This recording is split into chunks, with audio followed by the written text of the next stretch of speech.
Hi hello friends, ಎಲ್ಲರಿಗೂ ನಮಸ್ಕಾರ. ಸುದ್ದಿ5 YouTube ಚಾನಲ್ಗೆ ಮತ್ತೊಮ್ಮೆ ನಿಮಗೆಲ್ಲರಿಗೂ ಸ್ವಾಗತ. ಗೆಳೆಯರು, ನಮ್ಮ ರಾಜ್ಯದ ರೈತರಿಗೆ ರಾಜ್ಯ ಸರ್ಕಾರದಿಂದ ಮತ್ತೆ ಇವಾಗ ಎರಡು ಭರ್ಜರಿ ಗುಡ್ ನ್ಯೂಸ್ಗಳು ಬಂದಿದೆ ಫ್ರೆಂಡ್ಸ್. ಎಲ್ಲವನ್ನು ಕೂಡ ಈ ಒಂದು ವಿಡಿಯೋದಲ್ಲಿ ಕಂಪ್ಲೀಟ್ ಆಗಿ ಹೇಳಿದ್ದೇನೆ ಫ್ರೆಂಡ್ಸ್. ವಿಡಿಯೋನ ನೀವು ದಯವಿಟ್ಟು ಪೂರ್ತಿಯಾಗಿ ನೋಡಿ. ಮತ್ತು ವಿಡಿಯೋನ ಸ್ಟಾರ್ಟ್ ಮಾಡೋಕ್ಕಿಂತ ಮೊದಲು ಇದುವರೆಗೇನಾದರೂ ನೀವು ನಮ್ಮ ಚಾನಲ್ಗೆ ಸಬ್ಸ್ಕ್ರೈಬ್ ಆಗಿಲ್ಲ ಅಂದ್ರೆ ಈಗಲೇ ಫ್ರೀ ಆಗಿ ಸಬ್ಸ್ಕ್ರೈಬ್ ಮಾಡಿ ಮತ್ತು ಪಕ್ಕದಲ್ಲಿ ಕಾಣಿಸುವ ಬೆಲ್ ಬಟನ್ ಕ್ಲಿಕ್ ಮಾಡ್ತಾ ಆಲ್ ಎನ್ನುವ ಬಟನ್ ಒತ್ತಿ. ಇದರಿಂದ ಮುಂದೆ ನಾವು ಹಾಕುವೆಲ್ಲ ಹೊಸ ಹೊಸ ವಿಡಿಯೋಗಳನ್ನು ನೀವು ಮೊದಲು ನೋಡಬಹುದು ಫ್ರೆಂಡ್ಸ್. ಈ ವಿಡಿಯೋಗೆ ತಪ್ಪದೆ ಒಂದು ಲೈಕ್ ಮಾಡಿ. ಬನ್ನಿ ಗೆಳೆಯರು, ವಿಡಿಯೋನ ಸ್ಟಾರ್ಟ್ ಮಾಡೋಣ. ಗೆಳೆಯರು, ನಮಗೆಲ್ಲ ಗೊತ್ತಿರೋ ಹಾಗೆ ರಾಜ್ಯ ಮತ್ತು ಕೇಂದ್ರ ಸರ್ಕಾರ ಈಗಾಗಲೇ ನಮ್ಮ ರಾಜ್ಯದ ರೈತರಿಗೆ ಹಲವಾರು ಹೊಸ ಹೊಸ ಯೋಜನೆಗಳನ್ನು ನೀಡುತ್ತಾ ಬಂದಿದೆ. ನೀವು ಕೂಡ ರೈತರಾಗಿದ್ದರೆ, ನಿಮ್ಮ ಹತ್ತಿರ ಬ್ಯಾಂಕ್ ಖಾತೆ ಇದ್ದರೆ ಈ ಒಂದು ವಿಡಿಯೋನ ದಯವಿಟ್ಟು ಪೂರ್ತಿಯಾಗಿ ನೋಡಿ ಫ್ರೆಂಡ್ಸ್. ಮತ್ತು ವಿಡಿಯೋನ ಒಂದು ಲೈಕ್ ಮಾಡಿ ಮತ್ತು ಕಮೆಂಟ್ ಅಲ್ಲಿ ನಿಮ್ಮ ಖಾತೆಗೆ ಯಾವ ಒಂದು ಯೋಜನೆಗಳಿಂದ ಹಣ ಪಡೆದುಕೊಂಡಿದ್ದೀರಿ ಅಂತ ತಪ್ಪದೆ ನಮಗೆ ಕಮೆಂಟ್ ಮಾಡಿ. ನಿಮ್ಮ ಕಮೆಂಟ್ಗಳಿಂದ ನಮಗೆ ಒಂದು ಉತ್ತಮ ಫೀಡ್ಬ್ಯಾಕ್ ಸಿಗುತ್ತೆ ಫ್ರೆಂಡ್ಸ್. ಇವಾಗ ಇದೇ ಕುರಿತಂತೆ ನಮ್ಮ ರಾಜ್ಯದ ರೈತರಿಗೆ ಮಹತ್ವದ ಒಂದು ಸಿಹಿ ಸುದ್ದಿಯನ್ನು ನೀಡಿದ್ದಾರೆ ನಮ್ಮ ರಾಜ್ಯ ಸರ್ಕಾರ.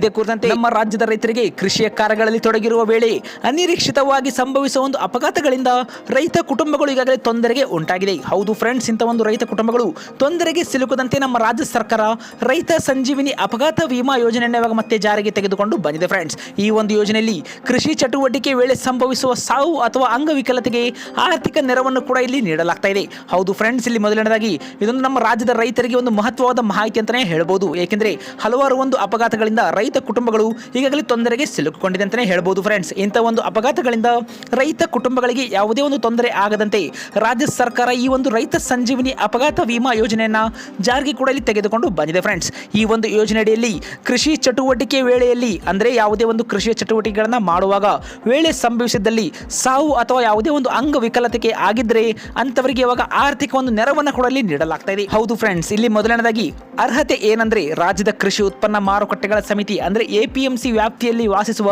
15ರಿಂದ 60 ವರ್ಷದ ಒಳಗಿನ ರೈತರು ಹಾಗೂ ಅವರ ಒಂದು ಕುಟುಂಬದ ಸದಸ್ಯರು ಈ ಒಂದು ಯೋಜನೆಗೆ ಅರ್ಹರಾಗಿರ್ತಾರೆ ಎಂದು ಕೂಡ ತಿಳಿಸಿದ್ದಾರೆ. ಹೌದು ಫ್ರೆಂಡ್ಸ್, ಇಲ್ಲಿ APMC ವ್ಯಾಪ್ತಿಯಲ್ಲಿ ವಾಸಿಸುವ 15ರಿಂದ 60 ವರ್ಷದ ಒಳಗಿನ ರೈತರಿಗೆ ಮಾತ್ರ ಈ ಒಂದು ಯೋಜನೆ ಒಂದು ಅರ್ಹತೆ ಇದೆ ಅಂತಾನೆ ಹೇಳ್ಬೋದು ಫ್ರೆಂಡ್ಸ್. ಇನ್ನು ಇದೇ ಕುರಿತಂತೆ ಹೊಲದ ಕೆಲಸಗಳಾದ ಉಳುಮೆ, ಬಿತ್ತನೆ, ಕಳೆ ತೆಗೆಯುವುದು ಮತ್ತು ಗೊಬ್ಬರ ಹಾಗೂ ಕ್ರಿಮಿನಾಶಕ ಸಿಂಪಡಣೆ ವೇಳೆಯಲ್ಲಿ ಬೆಳೆ ಕಟಾವು ಸಮಯದಲ್ಲಿ ಅಪಘಾತ ಸಂಭವಿಸಿದರೆ ಇಲ್ಲಿ ಪರಿಹಾರ ಕೊಡಲಿ ದೊರೆಯಲಿದೆ.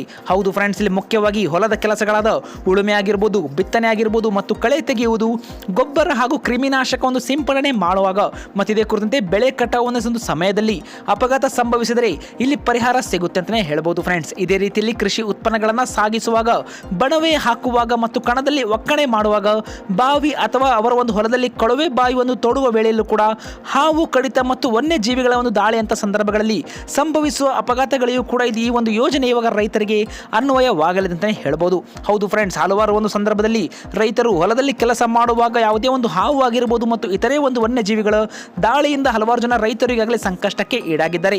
ಅಂತ ಒಂದು ಸಂಭವಿಸುವ ಒಂದು ಅಪಘಾತಗಳಿಗೂ ಕೂಡ ಈ ಒಂದು ಯೋಜನೆ ಅನ್ವಯವಾಗಲಿರುವ ಒಂದು ಮಾಹಿತಿ ಈಗಾಗಲೇ ನಮ್ಮ ರಾಜ್ಯ ಸರ್ಕಾರ ತಿಳಿಸಿದೆ. ಇನ್ನು ಇಲ್ಲಿ ಎಷ್ಟು ಒಂದು ಪರಿಹಾರ ಸಿಗುತ್ತಂದ್ರೆ, ಈ ಒಂದು ಅಪಘಾತದಲ್ಲಿ ಏನಾದರೂ ರೈತರು ಮೃತಪಟ್ಟರೆ ಅಂತವರ ಒಂದು ಕುಟುಂಬಕ್ಕೆ 1 ಲಕ್ಷ ರೂಪಾಯಿಗಳ ಒಂದು ಪರಿಹಾರ ಕೂಡ ಇಲ್ಲಿ ನೀಡಲಾಗ್ತಾ ಇದೆ. ಇನ್ನು ಇದೇ ಕುರಿತಂತೆ ಯಾವುದೇ ಒಂದು ಅಂಗವಿಕಲತೆ ಉಂಟಾದರೆ ಅವರ ಒಂದು ಗಾಯದ ತೀವ್ರತೆಗೆ ಅನುಗುಣವಾಗಿ 10,000 ರೂಪಾಯಿಯಿಂದ 50,000ದವರೆಗೆ ಒಂದು ಆರ್ಥಿಕ ನೆರವನ್ನು ಕೂಡ ನೀಡಲಾಗುವುದೆಂದು ಕೂಡ ಇಲ್ಲಿ ತಿಳಿಸಿದ್ದಾರೆ ಫ್ರೆಂಡ್ಸ್. ಹೌದು ಗೆಳೆಯರೇ, ಇಂಥ ಒಂದು ಅಪಘಾತದಲ್ಲಿ ಯಾವುದೇ ರೈತರೇನಾದರೂ ಮೃತಪಟ್ಟರೆ ಅಂತ ಒಂದು ಕುಟುಂಬಕ್ಕೆ 1 ಲಕ್ಷ ರೂಪಾಯಿಗಳ ಒಂದು ಪರಿಹಾರ ಕೊಡಲಿ ನೀಡಲಾಗ್ತಾ ಇದೆ. ಯಾವುದೇ ಒಂದು ಅಂಗವಿಕಲತೆ ಉಂಟಾದರೆ ಅಂತ ರೈತರ ಒಂದು ಗಾಯದ ತೀವ್ರತೆಗೆ ಅನುಗುಣವಾಗಿ 10,000 ರೂಪಾಯಿಯಿಂದ 50,000ದವರೆಗೆ ಒಂದು ಆರ್ಥಿಕ ನೆರವು ಕೂಡ ಇಲ್ಲಿ ನೀಡಲಾಗ್ತಾ ಇದೆ. ಇನ್ನು ಇದೇ ಕುರಿತಂತೆ ಈ ಒಂದು ಯೋಜನೆಗಳಿಗೆ ಯಾವ ರೀತಿಯಾಗಿ ನೀವು ಅರ್ಜಿನ ಸಲ್ಲಿಸಬೇಕು, ಅರ್ಜಿ ಪ್ರಕ್ರಿಯೆ ಏನು, ಬನ್ನಿ ಫ್ರೆಂಡ್ಸ್ ನೋಡೋಣ. ಈ ಒಂದು ಅಪಘಾತ ಸಂಭವಿಸಿದ 100 ದಿನದ ಒಳಗೆ, ಹೌದು ಫ್ರೆಂಡ್ಸ್, 100 ದಿನದ ಒಳಗೆ ನಿಮ್ಮ ಒಂದು ಅಗತ್ಯ ದಾಖಲೆಗಳೊಂದಿಗೆ ನೀವು ಸಂಬಂಧಪಟ್ಟ APMC ಕಾರ್ಯದರ್ಶಿಗೆ ನೀವು ಇಲ್ಲಿ ಅರ್ಜಿಯನ್ನು ಸಲ್ಲಿಸಬೇಕಾಗುತ್ತೆ. ಅರ್ಜಿಯನ್ನ ಪರಿಶೀಲಿಸಿ ಮುಂದಿನ ಕ್ರಮಕ್ಕಾಗಿ ಮಂಡಳಿಗೆ ಶಿಫಾರಸು ಕೂಡ ಇಲ್ಲಿ ಮಾಡಲಾಗುತ್ತೆ ಫ್ರೆಂಡ್ಸ್. ಹೌದು ಫ್ರೆಂಡ್ಸ್, ತಿರಸ್ಕೃತ ಅರ್ಜಿಗಳಿಗೆ ಮಂಡಳಿಯ ಒಂದು ವ್ಯವಸ್ಥಾಪಕ ನಿರ್ದೇಶಕರಿಗೆ ಮೇಲ್ಮನವಿಯನ್ನು ನೀವು ಸಲ್ಲಿಸುವ ಒಂದು ಅವಕಾಶ ಕೂಡ ನಿಮಗೆ ಇಲ್ಲಿ ನೀಡಿದ್ದಾರೆ.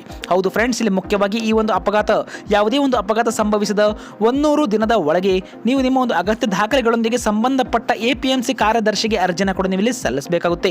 ಇನ್ನು ಇದೇ ಕುರಿತಂತೆ ಇದಕ್ಕೆ ಕೆಲವೊಂದು ಅನರ್ಹತೆಗಳನ್ನು ಕೂಡ ಇಲ್ಲಿ ನಮ್ಮ ರಾಜ್ಯ ಸರ್ಕಾರ ತಿಳಿಸಿದೆ. ಹೌದು ಫ್ರೆಂಡ್ಸ್, ಇಲ್ಲಿ ಮುಖ್ಯವಾಗಿ ಆತ್ಮಹತ್ಯೆ ಅಥವಾ ಮದ್ಯಪಾನ ಅಥವಾ ಒಂದು ಮಾದಕ ದ್ರವ್ಯ ಸೇವನೆಯಿಂದ ಅಪಘಾತ ಉಂಟಾದರೆ ಅಂತ ಒಂದು ಸಂದರ್ಭದಲ್ಲಿ ಈ ಒಂದು ಯೋಜನೆ ಯಾವುದೇ ಒಂದು ಲಾಭ ಇಲ್ಲಿ ಸಿಗೋದಿಲ್ಲ.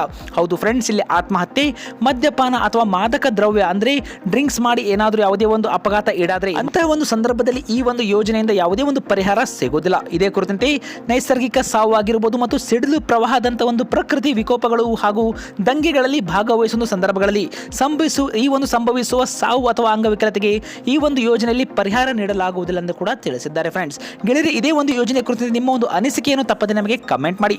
ನಿಮ್ಮ ಕಮೆಂಟ್ಗಳಿಂದ ನಮಗೊಂದು ಉತ್ತಮ ಫೀಡ್ಬ್ಯಾಕ್ ಸಿಗುತ್ತೆ ಮತ್ತು ಬೇರೆ ರೈತರಿಗೆ ಹೆಚ್ಚಿನ ಒಂದು ಮಾಹಿತಿ ಸಿಗುತ್ತೆ. ಹಾಗಾಗಿ ನಿಮ್ಮ ಒಂದು ಅನಿಸಿಕೆಯನ್ನು ತಪ್ಪದೆ ನಮಗೆ ಕಮೆಂಟ್ ಮಾಡಿ ಫ್ರೆಂಡ್ಸ್. ಬನ್ನಿ ಗೆಳೆಯರೆ, ಇದೇ ರೀತಿ ನಮ್ಮ ರಾಜ್ಯದ ರೈತರಿಗೆ ಮತ್ತೊಂದು ರೈತರಿಗೆ ಭರ್ಜರಿ ಗುಡ್ ನ್ಯೂಸ್ ಕೊಡಲಿ ನೀಡಿದ್ದಾರೆ. ಹೌದು ಫ್ರೆಂಡ್ಸ್, ನಮ್ಮ ರಾಜ್ಯದ ಕೃಷಿ ಕ್ಷೇತ್ರದಲ್ಲಿನ ಒಂದು ಹೊಸ ಬದಲಾವಣೆಗಳು ಪ್ರತಿ ರೈತರನ್ನ ತಲುಪಬೇಕು ಮತ್ತು ಐಟಿ ಕ್ಷೇತ್ರದಂತೆ ಇವಾಗ ಕೃಷಿ ಕ್ಷೇತ್ರದಲ್ಲೂ ಕೂಡ ರಾಜಧಾನಿ ಆಗಬೇಕೆಂದು ಕೂಡ ಈಗಾಗಲೇ ನಮ್ಮ ರಾಜ್ಯದ ಮುಖ್ಯಮಂತ್ರಿಯವರು ಇಲ್ಲಿ ತಿಳಿಸಿದ್ದಾರೆ. ಹೌದು ಫ್ರೆಂಡ್ಸ್, ಯಾವ ರೀತಿಯಾಗಿ ಬೆಂಗಳೂರು ಐಟಿ ಕ್ಷೇತ್ರದಂತೆ ಕೃಷಿ ತಂತ್ರಜ್ಞಾನ ಕೂಡ ಬೆಂಗಳೂರು ಇವಾಗ ರಾಜಧಾನಿ ಆಗಬೇಕೆಂದು ಮುಖ್ಯಮಂತ್ರಿ ಸಿದ್ದರಾಮಯ್ಯ ಅವರು ಇಂದು ತಿಳಿಸಿದ್ದಾರೆ. ಇದೇ ಕುರಿತಂತೆ ಮುಖ್ಯವಾಗಿ ಕೃಷಿಯ ಹಲವಾರು ಒಂದು ಕ್ಷೇತ್ರದಲ್ಲಿ ಹೊಸ ಬದಲಾವಣೆಗಳು ಮತ್ತು ಪ್ರತಿ ರೈತರನ್ನ ಈ ಒಂದು ಬದಲಾವಣೆಗಳು ತಲುಪಬೇಕೆಂದು ಕೂಡ ಇಲ್ಲಿ ಅವರು ಹೇಳಿದ್ದಾರೆ ಫ್ರೆಂಡ್ಸ್. ಇದೇ ಕುರಿತಂತೆ FKCCIನ ಒಂದು ಪ್ರಯತ್ನ ಈ ಒಂದು ದಿಸೆಯಲ್ಲಿ ಉತ್ತಮವಾಗಿದೆ ಎಂದು ಕೂಡ ಇಲ್ಲಿ ಮುಖ್ಯಮಂತ್ರಿಗಳು ತಿಳಿಸಿದ್ದಾರೆ.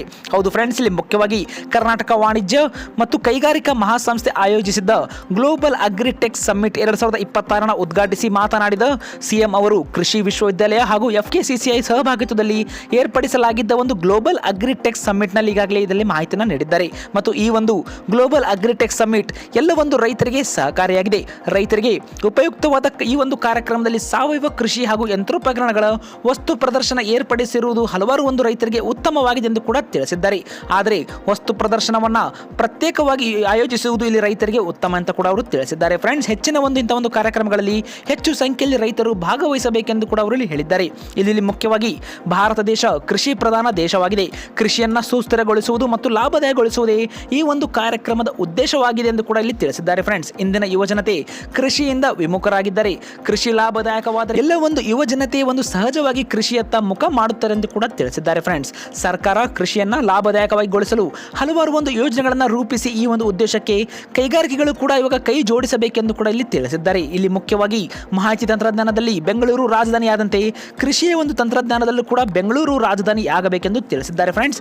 ರಾಜ್ಯದ ಸಮಗ್ರ ಒಂದು ಅಭಿವೃದ್ಧಿಗಾಗಿ ಕೃತಕ ಬುದ್ಧಿ ಮತ್ತೆ ಎಲ್ಲ ಒಂದು ಸೇರಿದಂತೆ ಎಲ್ಲ ಕ್ಷೇತ್ರಗಳ ತಂತ್ರಜ್ಞಾನವನ್ನ ಇಲ್ಲಿ ಕೃಷಿಯಲ್ಲೂ ಕೂಡ ಬಳಸಬೇಕೆಂದು ಕೂಡ ಇಲ್ಲಿ ಅವರು ಹೇಳಿದ್ದಾರೆ ಫ್ರೆಂಡ್ಸ್. ಇಲ್ಲಿ ಮುಖ್ಯವಾಗಿ ನಮ್ಮ ರಾಜ್ಯದಲ್ಲಿ ಒಣ ಭೂಮಿಯ ಒಂದು ಪ್ರಮಾಣ ಹೆಚ್ಚಿದೆ.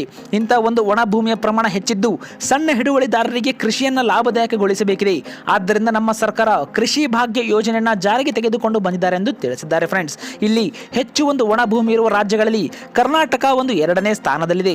ಬಿಜೆಪಿಯವರು ಅಧಿಕಾರಕ್ಕೆ ಬಂದಾಗ ಕೃಷಿ ಭಾಗ್ಯವನ್ನು ಸ್ಥಗಿತಗೊಳಿಸಿದ್ರು. ಆದರೆ ನಮ್ಮ ಸರ್ಕಾರ ಈ ಒಂದು ಯೋಜನೆಗೆ ಮರು ಜಾರಿಗೆಗೊಳಿಸಿದ್ದಾರೆ ಎಂದು ಕೂಡ ಇಲ್ಲಿ ಅವರು ವಿವರಣೆಯನ್ನು ತಿಳಿಸಿದ್ದಾರೆ ಫ್ರೆಂಡ್ಸ್. ಇನ್ನು ಇಲ್ಲಿ ಸರಿಸುಮಾರು 83 ಲಕ್ಷ ರೈತರಿಗೆ 70,000 ಕೋಟಿ ರೂಪಾಯಿಗಳ ಒಂದು ಕೃಷಿ ಸಾಲವನ್ನು ಈಗಾಗಲೇ ನಮ್ಮ ಸರ್ಕಾರ ನೀಡಲಾಗಿದೆ ಎಂದು ಕೂಡ ಇಲ್ಲಿ ತಿಳಿಸಿದ್ದಾರೆ.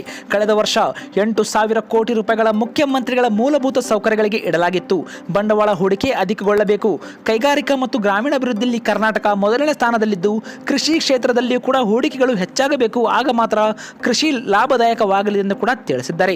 ಇದೇ ಕುರಿತಂತೆ ಕೃಷಿಗೆ ಸಂಬಂಧಪಟ್ಟಂತೆ ಮತ್ತಷ್ಟು ಹೆಚ್ಚಿನ ಒಂದು ಮಾಹಿತಿಗಳು ಮತ್ತು ಹೆಚ್ಚು ಒಂದು ಯೋಜನೆಗಳು ನಮ್ಮ ರಾಜ್ಯ ಸರ್ಕಾರ ಶೀಘ್ರವೇ ರೂಪಿಸಲಿದೆ ಫ್ರೆಂಡ್ಸ್. ಗೆಳೆಯರೆ, ಇದೇ ಕುರಿತಂತೆ ನಿಮ್ಮ ಒಂದು ಅನಿಸಿಕೆಯನ್ನು ತಪ್ಪದೆ ನಮಗೆ ಕಮೆಂಟ್ ಮಾಡಿ. ನೀವು ಯಾವ ಒಂದು ಜಿಲ್ಲೆಗಿಂದ ನಮ್ಮ ಒಂದು ವಿಡಿಯೋನ ನೀವು ನೋಡ್ತಾ ಇದ್ದೀರಿ ತಪ್ಪದೆ ನಮಗೆ ಕಮೆಂಟ್ ಮಾಡಿ ಫ್ರೆಂಡ್ಸ್. ನಿಮ್ಮ ಒಂದು ಕಮೆಂಟ್ನ ಮೇಲೆ ನಿಮ್ಮ ಜಿಲ್ಲೆಗಳ ಮೇಲೆ ಬರ್ತಾ ಇರುವ ಎಲ್ಲ ಒಂದು ಮಾಹಿತಿನ ನೀವು ನಮ್ಮ ಚಾನಲ್ನಲ್ಲಿ ಫ್ರೀಯಾಗಿ ಕೂಡ ನೋಡಬಹುದು. ಹಾಗಾಗಿ ನಿಮ್ಮ ಒಂದು ಜಿಲ್ಲೆ ಯಾವುದು ತಪ್ಪದೆ ನಮಗೆ ಕಮೆಂಟ್ ಮಾಡಿ ಮತ್ತು ನಿಮ್ಮ ಒಂದು ಅನಿಸಿಕೆ ಏನು ಈ ಒಂದು ಯೋಜನೆಗಳ ಮೂಲಕ ಎಷ್ಟು ಒಂದು ರೈತರಿಗೆ ಇದೊಂದು ಸಹಾಯವಾಗುತ್ತೆ ತಪ್ಪದೆ ನಮಗೆ ಕಮೆಂಟ್ ಮಾಡಿ.